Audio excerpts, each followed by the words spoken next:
Hi, I'm Molly Wood, and welcome to the Buzz Report, the show about the tech news that everybody's talking about. This week, bright lights, fast cars, and point counterpoint. Let's begin with the gadget of the week, courtesy of one Brian Cooley. Hey folks, Brian Cooley here. The gadget of the week is this really cool BlackBerry that. The gadget of the week is this 2010 Mustang Shelby. I'm at the track with it. Are you kidding me? Yeah, right. Yeah, that guy's living the life. Look for his full report on those awesome cars coming up soon at CNET TV. And now for the news. In the headlines this week, Netflix announced that it will raise prices for Blu-ray rentals. A lot. Right now, if you have a Blu-ray addition to your regular monthly plan, you pay $1 extra per month. For the heaviest users, that cost will increase from $1 to $9 per month. For the 3-disc users, the price goes from $1 to $4.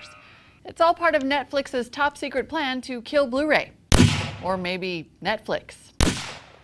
On Saturday, March 28th, more cities than you might imagine took place in Earth Hour, an event dedicated to raising awareness about global climate change. Basically, cities turned off the lights for an hour, and the results were quite impressive.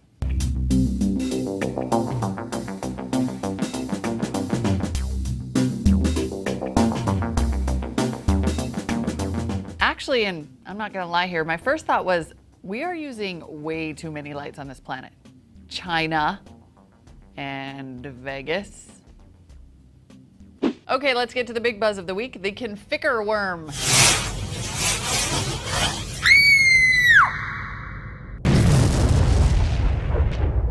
The insidious worm was set to blow on April 1st. It's already infected some 10 million computers, and it's basically a giant sleeping botnet. And security researchers weren't exactly sure what the worm would do when it started receiving instructions on Wednesday. So, you know, they panicked, and everyone else panicked, and the whole thing was kind of Y2K all over again.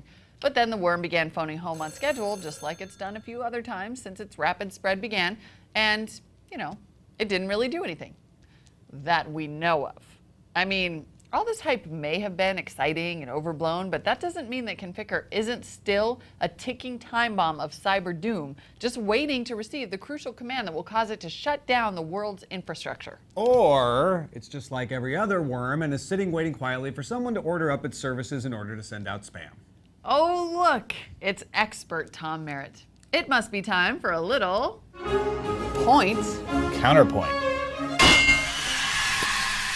The question, are massive botnets and cyber attacks the inevitable harbingers of doom? The answer, obviously yes. And scares like Conficker do more harm than good because they convince people that the security industry is crying wolf every time just to get attention.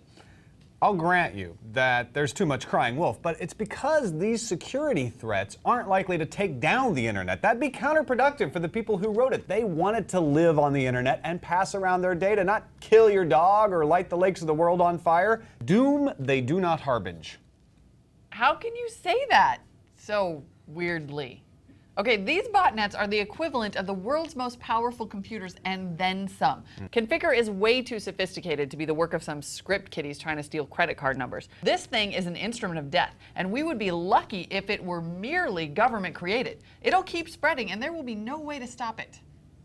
Again, yes, it will keep spreading, but it's being used mostly to send you ads for Viagra, and it's already easily stopped. Patch your computers, folks, or switch to Ubuntu. The thing is fixed, you're just not keeping up. The solution is in your own hands. I think the sheer size of this infection shows that people are simply too stupid to protect themselves. Security doesn't work. I think we should all switch to Mac. You think we should switch to Mac? You're Molly Wood, you can't say that. I think you've been infected by Conficker. Well, that's where you're wrong. Maybe I am. Yeah, no, I think you might be right. I can't believe I said that. And that's the Buzz Report for this week, everyone. I'm Molly Wood, and thanks for watching. I need an antivirus. Okay.